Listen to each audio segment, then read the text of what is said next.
Sina, you were there. Yeah, Yeah. I was there. Yeah. Have you seen the green flash before? I haven't, no.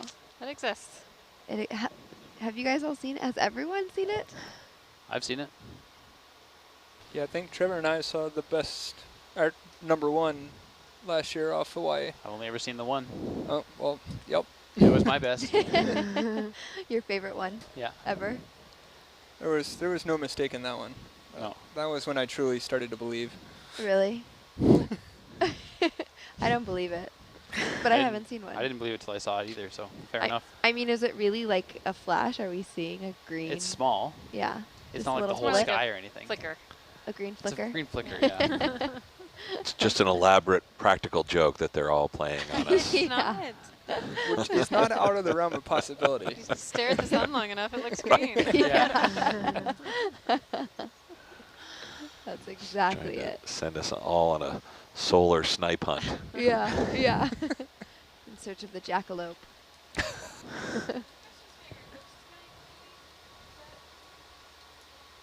Wasn't there supposed to be an eclipse tonight? A partial lunar eclipse, right? I think that's Partial what we lunar determined. eclipse Yeah. on Tuesday, so it's probably early this morning. Today's I forgot what Tuesday. day it is. Yep. Yeah, okay. But didn't somebody look that up and find out that we're in a part of the world that doesn't get to see it? Right? Yeah, the NASA map had this part of the world blacked out, so we, unfortunately, I don't think we're on the path. Wah, wah, wah. I know, but there's always next time. It's just a gorgeous full moon instead, right? It was pretty epic, yeah. It's pretty nice. Yeah, I tried to take a photo and it just didn't do it justice. But there's something about the moon with, you know, the light trail kind of highlighting the ocean, and yeah, it's incredible.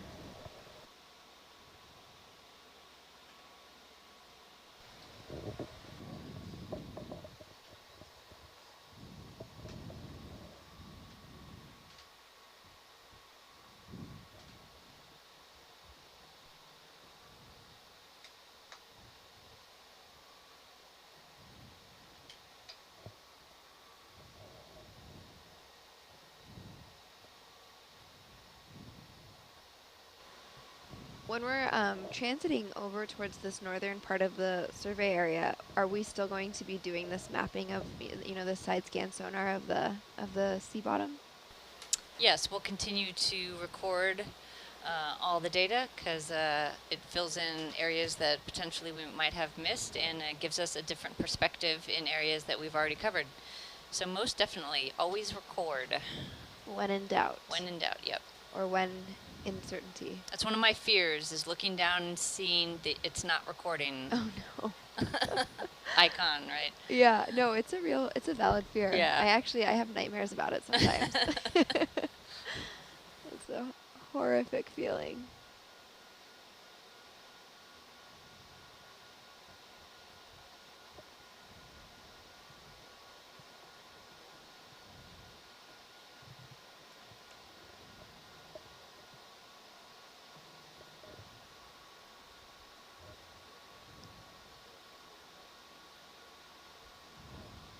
Now this would be the perfect backdrop to just place a nice collection of wreckage, pick it out easily against this. I don't know that the universe was so kind as to, you know, make it that obvious for us, but Yeah, this sort of muddy, flat bottom. yeah, no, you know, a plane wreck or any man-made object would stand out just you know, perfectly against this background. I was watching a clip of the Simone Clipper earlier, and I think it was landing maybe, and it was crazy to see. Like, I couldn't believe. I mean, there was one pontoon kind of up in the air, and another pontoon. Right. Yeah. Yeah. It was Yeah, totally I think wild. that was in the teaser piece, the really fine teaser piece that the OET communications team put together and put out, and I think that footage came from the Pan Am Historical Foundation. Gave it to us, but yeah, it's this massive flying boat kind of canted over on one side with one pontoon, you know, dragging through the water, and the other, you know, lifted clear, yeah, I'm not sure if that's a landing or if that's a takeoff run, because it does, you know, but it must have been quite a wild ride. And it's also amazing that we have that footage too, right? I mean, there is quite a bit of footage of the Samoan Clipper taking off and landing, and photos and whatnot. Yeah, you know, and I'm not certain that footage is absolutely of Samoan Clipper, or if it's just, you know, another S42. But yeah, there's a good amount of footage surviving, and you know, they had some nice aerial shots, and you know, we uncovered some other good color footage in a something called just, you know, flying down to Rio, and showed another one of the airplanes in full color, you know, on a flight down to Brazil. So that I think, you know, hopefully we'll incorporate that into a later piece, you know, about you know that we would presumably release after you know making a find. So hopefully we'll have the opportunity to show that. Yeah, I look forward to it. Yeah. And I mean, would you say there's maybe more footage, video and photography of these Clippers just because they were so exciting and kind of at the forefront of aviation at the time, or are they pretty comparable in terms of coverage? Yeah, I think the yeah, the fact that they were engaged in doing, you know, such novel and innovative work that it definitely attracted the attention of the news media of the time, and Pan Am had a very hardworking publicity director, William Van Duzen, who knew how to work the the press and the newsreel guys, and so I think they worked a little harder to get the word out, and that because they were making these epic, you know, flights, that it definitely attracted more attention. You know, things like the first flight to to Hawaii from California, and you know, as a regularly scheduled passenger flight. That was quite a big deal, and that was done with an S42, with music flying, and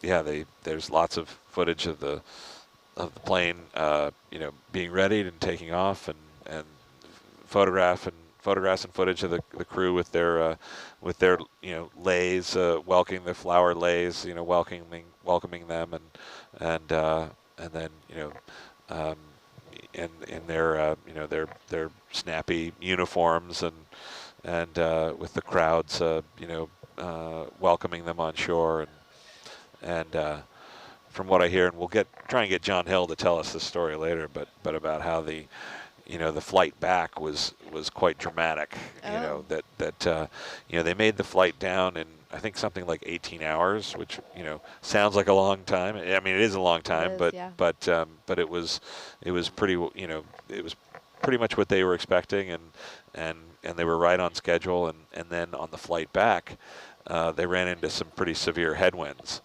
and it put the you know, the hours were passing, and they were, you know, 2 and 3 and 4 hours overdue, but Music, you know, who's normally very, very cautious, knew like how important it was that they, with the eyes of the world on them, that they not have to turn back, that they not, you know, be seen to fail in delivering on their scheduled service. So, and so he continued on, and I don't think that there were no passengers. This was, you know, again, a survey flight, but so he elected to continue on, and as they were approaching San Francisco, they knew they were running, you know, running out of fuel.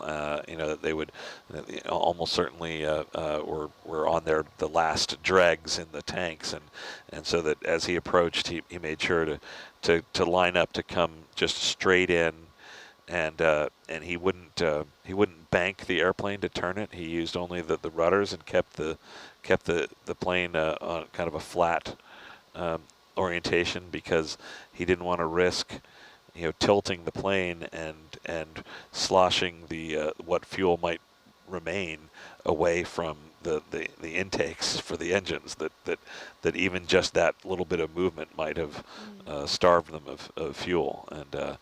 And when they landed and pulled straight up to the dock, and then the crews kind of dipped the tanks to see what was in there, and in their opinion, the plane probably didn't have enough to fly around the bay once before it would have been out of fuel. So, but they did it, and continued to to push on across the Pacific, and and then they brought the Martin M130, the next evolution, the next bigger version of the Clippers online, and the first one of those was named China Clipper, and was the one that they flew across the route that they had surveyed all the way from San Francisco to Honolulu, Midway, Wake, Guam, and on to Manila.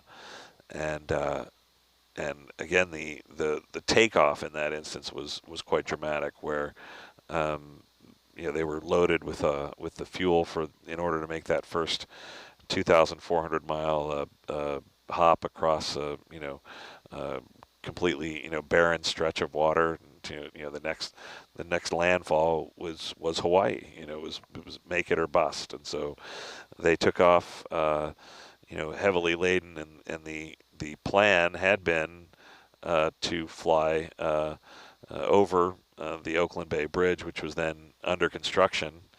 And Music realized after they just got airborne that the plane was too heavy to possibly get up and over the bridge, so he flew under it, even while it was under construction, and the flight engineer was between the seats, and just as they went under, he was like, "Everybody duck!" When they went under the steel cables that were hanging down. Oh my goodness! But they made it, and went on their way, and crossed the Pacific and returned. So.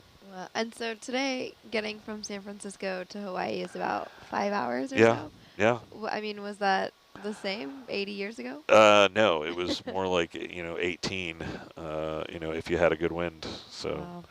so yeah, I think we made it. In 2 hops with a 5-hour layover. I think we still made it all the way to Samoa to Apia in the time it would have taken the Clipper to make it to Honolulu. Wow, isn't that a thought? Yeah.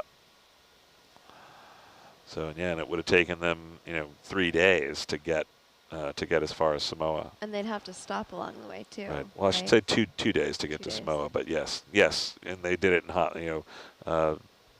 San Francisco to Hawaii, Hawaii to Kingman Reef, and then Kingman Reef on to Pongo Pongo. And Kingman Reef was just as the name implies, just a reef, and they had to moor a ship out there specifically just to wait and to be there to refuel and service the Clipper on its way. And we heard on one of the earlier watches from some of our crewmates who actually visited Kingman Reef on their journey down here when Nautilus left the west coast of the United States and kind of followed that same path, down to Hawaii and on to Kingman Reef, and I think Jarvis, and did they make it Palmyra, I think, as well, right, on the way down? Allison, maybe? Yeah, you're talking about Nautilus? Oh. Yeah, on the trip down here, earlier in the field season, I think. Yes, we did. We hit Palmyra. I think we were near Kingman. I was just trying to think if I had actually taken a picture of Kingman. And then We could see the surf break. Wow. That was it. And And then we got Jarvis. real close to Jarvis. Yeah. 4 cables even. Three cables during the day. Ah. Daytime. Cool. The birds were coming over Oh boy. from Jarvis. And you could smell the birds that were on the island. The guano. There's a full guano mine on the island, and Oh, wow. wind's blowing the right direction. Yeah, I visited McKeon Island. Was a lot like that, where it was just a home to 1 million seabirds that just it's all incredible. squawking together, and yeah, all these islands, you know, with the guano deposits, the bird droppings with that are rich in those nitrates that they would use for fertilizers. And there was you know, a kind of obscure law that provided for like the Guano Act of 18 something something, you know, where American companies were authorized, if you were to go and set up a business on one of these islands mining the guano, that the government, you know, would extend protections, you know, to them and lay claim to these islands. And in fact, Pan Am, when they were establishing their bases to cross the Pacific, you know, Juan Tripp, the founder, apparently went into the New York Public Library looking for references to islands that they might possibly, you know, use that might be suitable for landing areas for the planes as they crossed the Pacific, and looked into old logbooks and found reference to Wake Island, and they sent a survey out there and determined that it was desirable, but there was a question about, you know, sovereignty and who could own it, and so Pan Am actually ended up forming a guano mining concern in order to lay claim to Wake Island under this obscure 19th century law. I think there's an act for everything. Right. There really Yeah. has to be.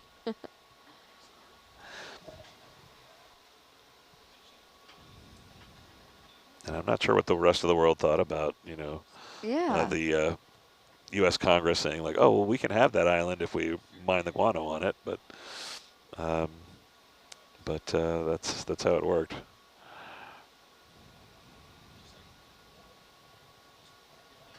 What was that, an atoll you were? Yeah, and then and I think something similar, you know, happened with a Canton Island as well, which they were interested in. They ultimately, you know, established a base there. You know, when they moved on, they changed their plans after the loss of Samoan Clipper, and you know, with the bigger, longer range Boeing aircraft coming online, that they would divert instead through Canton Island, and there was a little bit of a showdown there with the British, that the Pan Am Working Party arrived at like just the day before the British showed up to lay their own claims on. I think they just ended up kind of agreeing to share it. Yeah, so we're not too far from Canton Island. No, I mean in the relative grand scheme terms, of we're things. closer than we would Yeah. be normally. We'll be near it on our way back north when we're doing the Howland Baker Cool. cruise. It's an interesting, I mean, island, I guess. I'm looking at a satellite image of it. Canton? Yeah, Yeah. Canton. Yeah, it's an atoll. Yeah, yeah. And so Yes, the got a seaplanes would. population of like 35 or 40 people. Right Yeah, now, I think right? Kiribati maintains a like a weather station there, and there's a massive World War II era runway that was built, you know, by the U.S. and then I think it was utilized into the 60s as well, and that some of the Trans-Pacific planes would land there to refuel. Yeah. Oh, yeah, look, it says Pan Am arrived in May of 1938. Yeah. On Canton. Yeah, and there's a lighthouse there that is dedicated in honor of the Samoan Clipper crew. Oh, So yeah. I don't know yeah. if I don't suppose anybody from Nautilus will go ashore there, but yeah, that would be interesting to see. And I think there's still some of the buildings perhaps from Pan Am era that were still standing in 20 years ago. I don't know if they are today, but.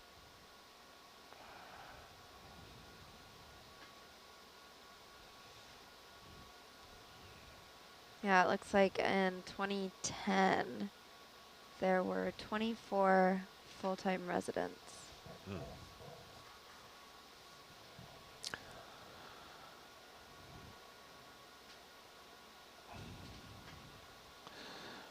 Yeah, I was actually there in 1999, and yeah, there was they were actually very welcoming to us. I guess they don't get a lot of visitors, so Yeah. but yeah, they were very welcoming, and it's a pretty interesting place. We spent a little time around the old air base. And, Oh, cool. yeah. And it says there's no fresh water on the island. It's all rainwater. Right. Interesting. One of the things that makes it hard to Yeah. make a living out there, because there's no, with these coral atolls, they're just barely above the surface of the ocean. So there's no groundwater, no fresh water. There's no way to dig a well. It's all brackish or salt water, and so you're dependent on whatever you can catch in rainfall. And there's really no vegetation either. I mean, it looks pretty, kind of like short, grassy. Yeah, yeah. And that's about it. Yeah.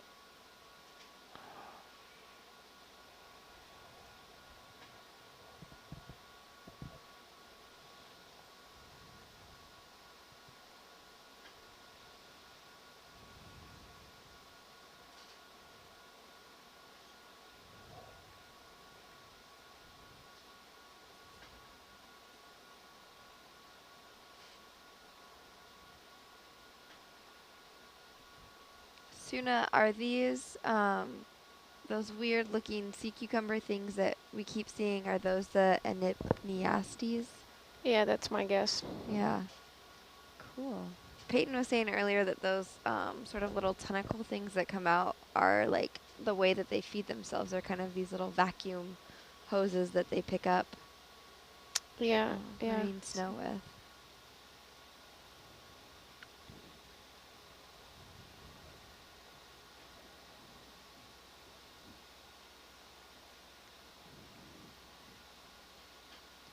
So Russ, you said you went to Canton Island in 1999? Yes, yes. Cool.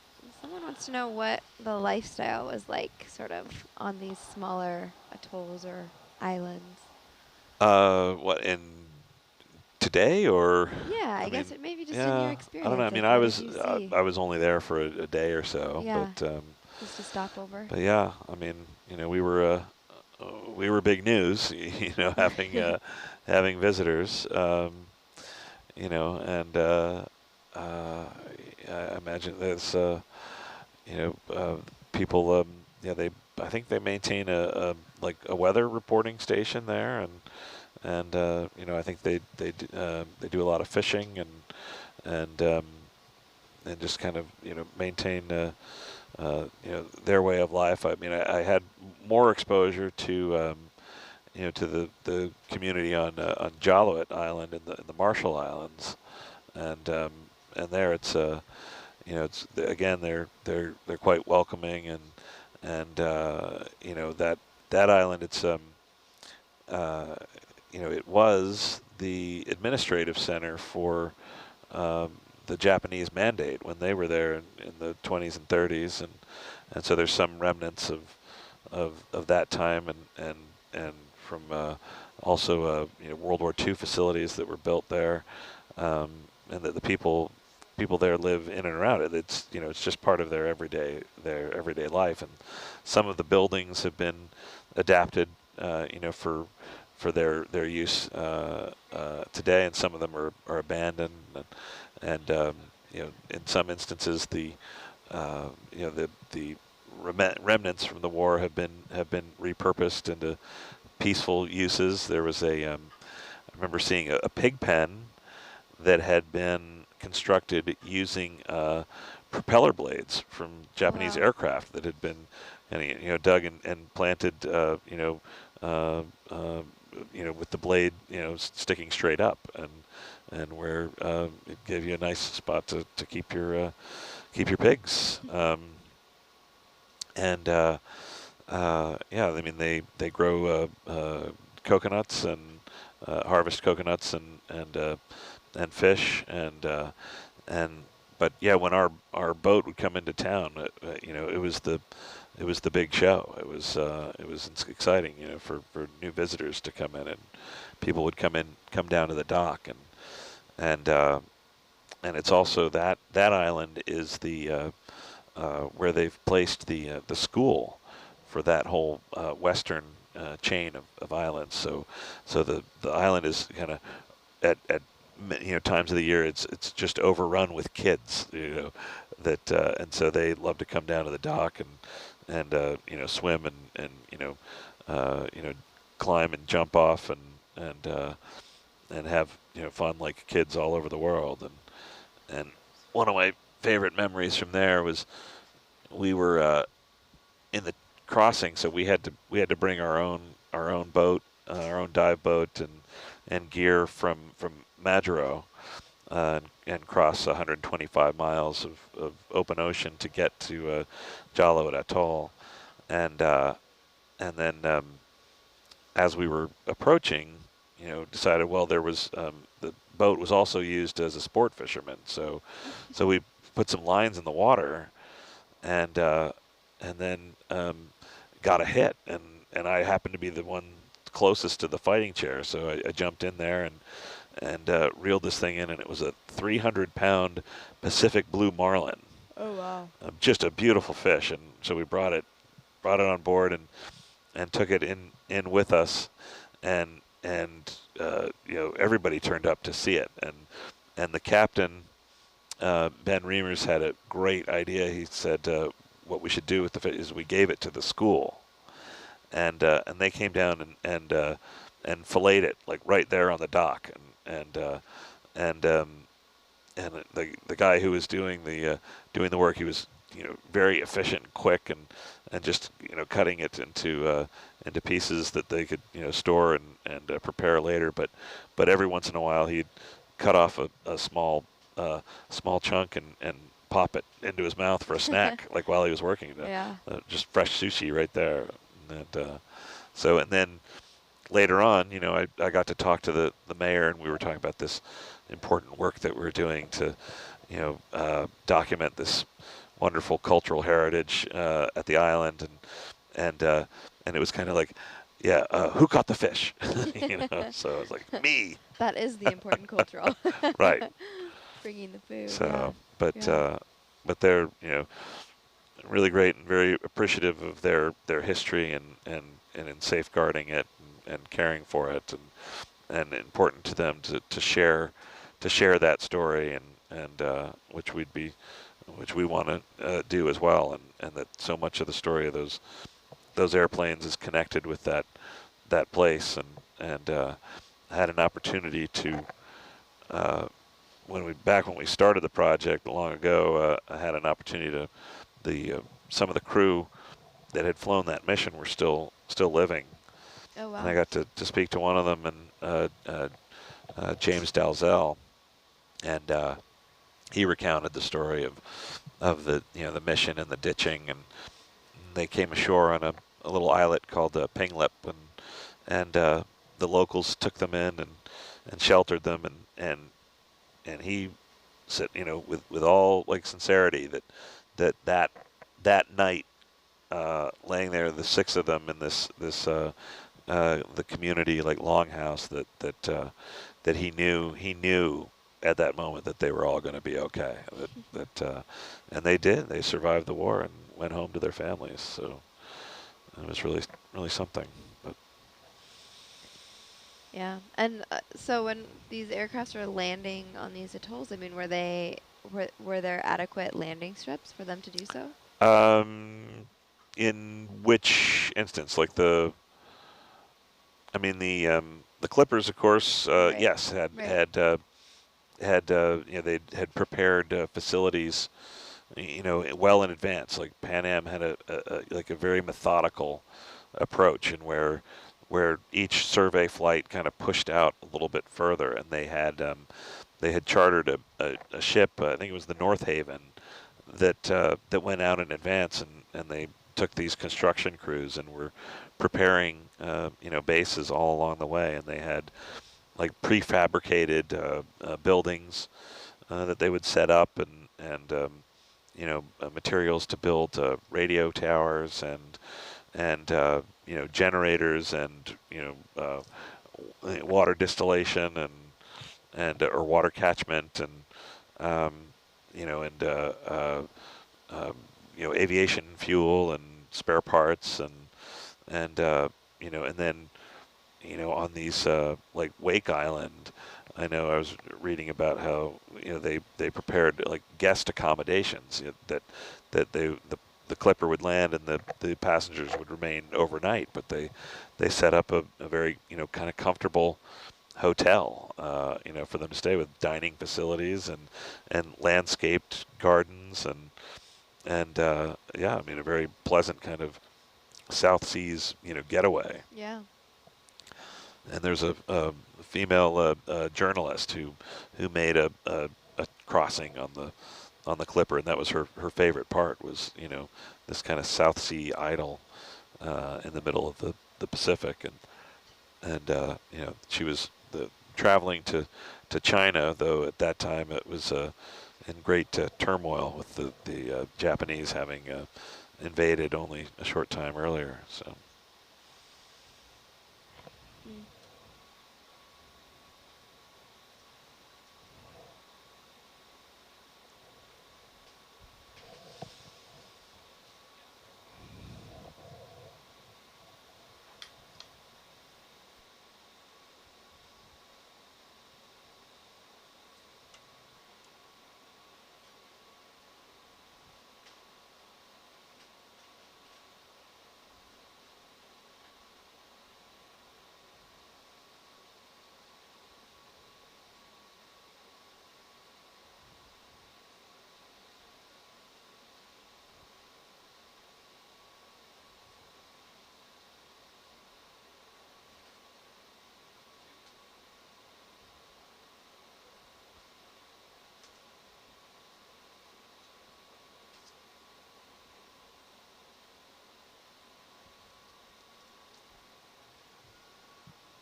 The sonar does not like the light being on.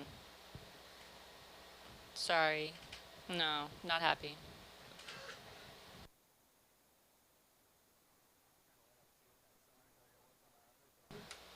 Yeah, that was pretty strong. You can turn it on while we pass by it if you want. Yeah, looks like, is that what's coming up right here on the screen?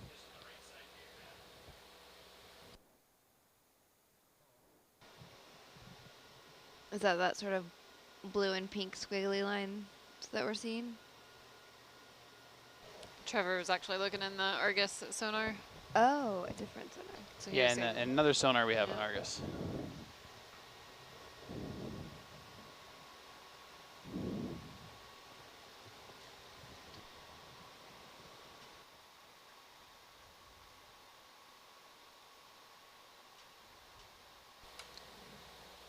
Just to keep everyone updated, we are heading up in northwest direction to the northern survey lines, and after finishing line number 1, we've completed 15 out of the 21 planned lines.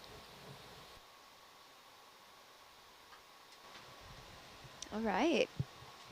And we're gonna take a second look at those 3-ish targets or so, yeah?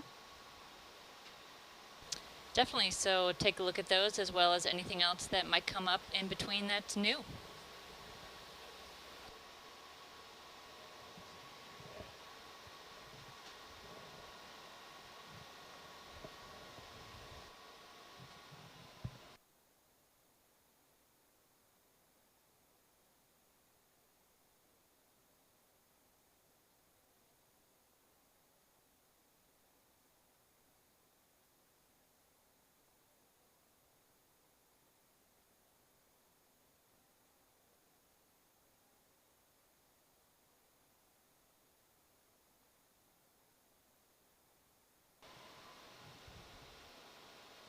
Has everyone here adjusted to the heat and the humidity of the South Pacific so far?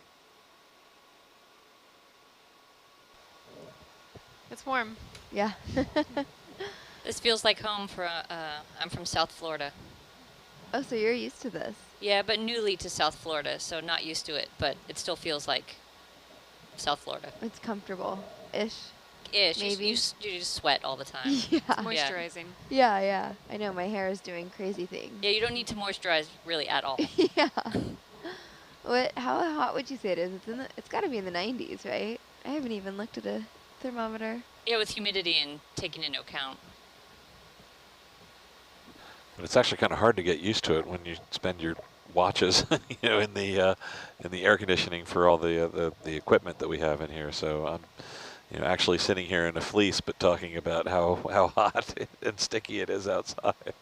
Yeah, so it looks like it's only 81, but it feels way hotter outside. But inside, yeah, exactly. We have this AC blasting.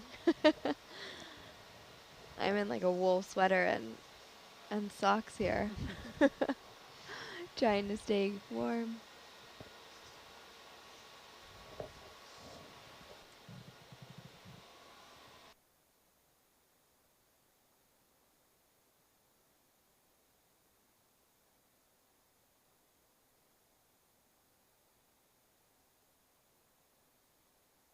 Dee Dee, do you have an idea about how long it might take us to get up to those other spots?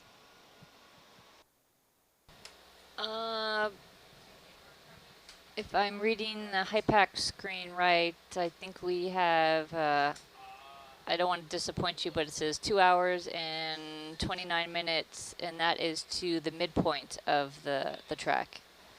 So I don't think we're going to reach the end during our watch. So maybe the next watch. Next watch will be able to finish and start the northern lines. Sorry. That's all right. I'll accept it. Yeah. You'll still sleep okay, I think. I think I'll sleep just fine. Okay. Yeah.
unfortunately, as we've changed headings of the ship heading north, it's going to be a little more rocky rolly and affect the sonar image, but that's just the name of the game.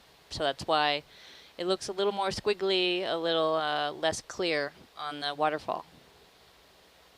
Are we able to still sort of parse out potential targets in that squiggly sonar information that we have? Yeah, the processing will take care of some of that, but it can only compensate for so much when the vessel is pulling Argus around. Even though it's 3,000 meters below, it's still affected by the up and down of the vessel, which is kind of crazy to think about. Right, yeah. Yeah.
And when we're looking at the high pack on that lower left quadrant of the screen, can we see sort of where we're going and where we're expecting to check out here?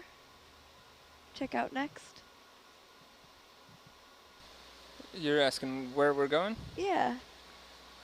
Currently, we're headed. We have about the ship has about 2,300 meters to go into our a midpoint on this northwest journey.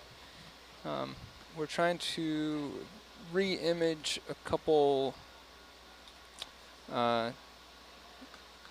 targets of interest. I guess promising sonar contacts that we had earlier. And this is sort of a way to do that while also transiting up to our northern lines that we need to continue to survey to finish this up. So if in looking at one of these potentials and we think, oh, that is very likely an aircraft, would we drop Argus over it, or would we just keep trucking along to the northern part?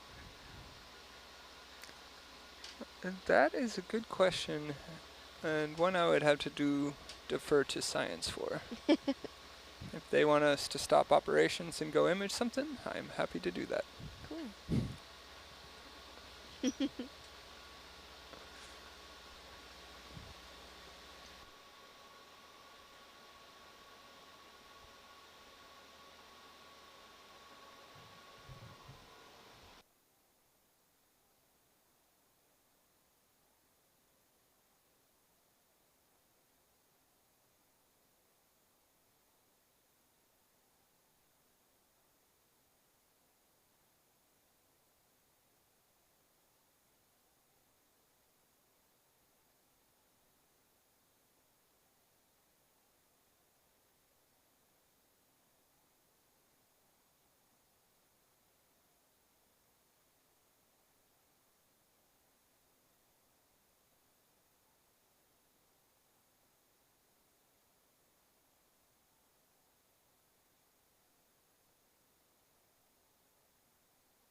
So Madison, what does your magic map say about who's logged in now? All right, let's take a look. The magic map says that we have some folks from the US, the UK, New Zealand, Netherlands, Germany, Turkey, Russia, Israel, Finland, Switzerland, Barbados, Australia, and one more, the bottom, Austria. Wow. Yeah. Yeah, quite a big representation of the world. Mm-hmm. Yeah, pretty cool.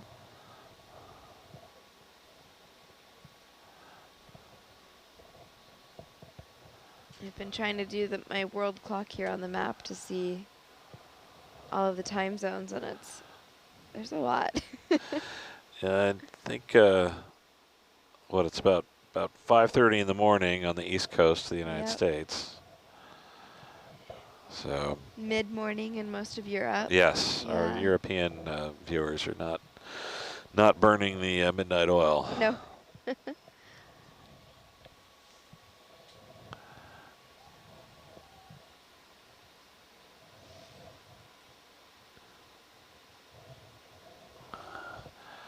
I imagine in Australia they probably just finished dinner and settling in for a little exploration. Yeah. Yeah, I'd hope so. If you're listening. Right. Yep, all right, here we go. We have a good morning from Sweden and a hello from Israel. Well, good morning and hello to you as well.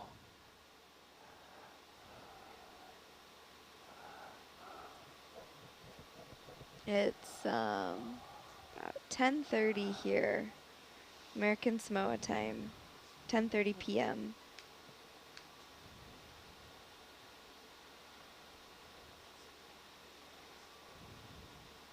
Yeah, we're enjoying a full moon outside. That's right. Is the moon at its fullest right now? Is it the full moon? Think so. It looks full, but That is today. That is and today. awesome. All right, it's lunchtime in Israel. I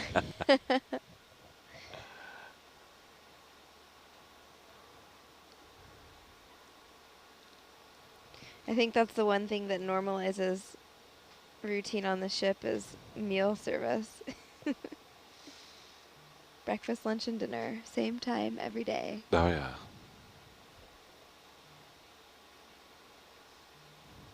And they feed us well. There's always the variety is incredible. I know, it's really true. I'm gonna get in trouble if I keep having pasta for every meal, though. Cheesy raviolis are my vice.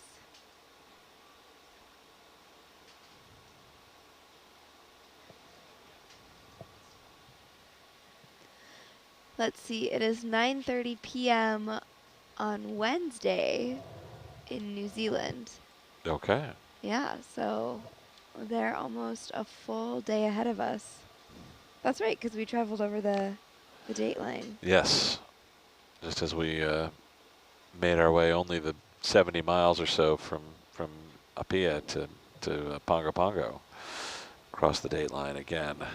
Yeah, I have to say, when I was trying to figure out my itinerary, I was overthinking it and just getting way too confused. Like, wait, I am getting to American Samoa the same day that I leave San Francisco, but it's 30 hours of travel.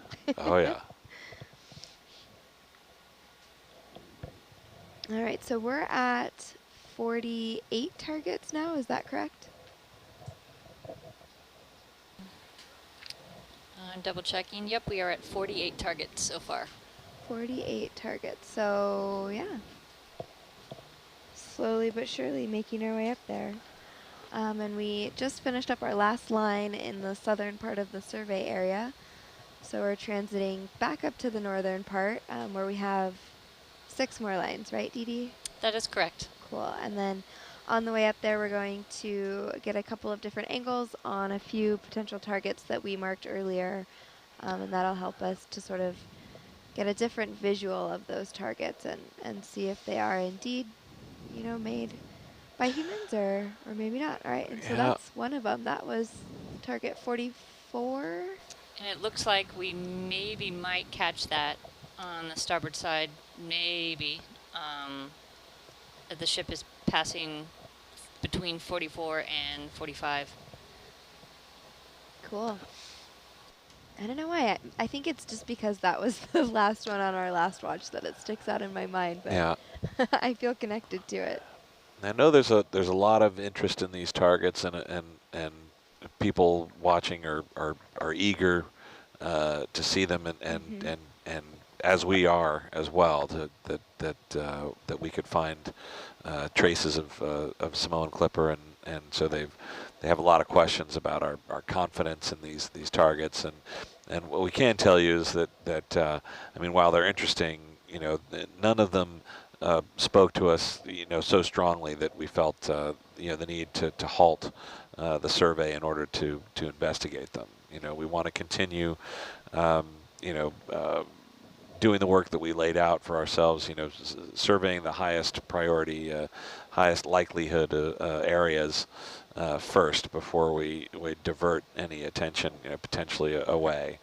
You know, thinking that, you know, perhaps the you know, an even better target is waiting for us in the areas that we have yet to explore. So and plus, you know, looking through some of the images that have been processed, they're not, you know, they're not holding up as well to scrutiny. I mean, some of them are like still interesting enough that we're going to make an effort as we move back north. We are going to pass by them and get new angles on them and see if that if they hold up, if there's still you know, the same level of interest and same thing, distinctiveness that sets them apart from the rest of the images that we've seen. But right now, you know, just to be honest, there's nothing that is shouting, you know, airplane to us, and there is a strong feeling that you know,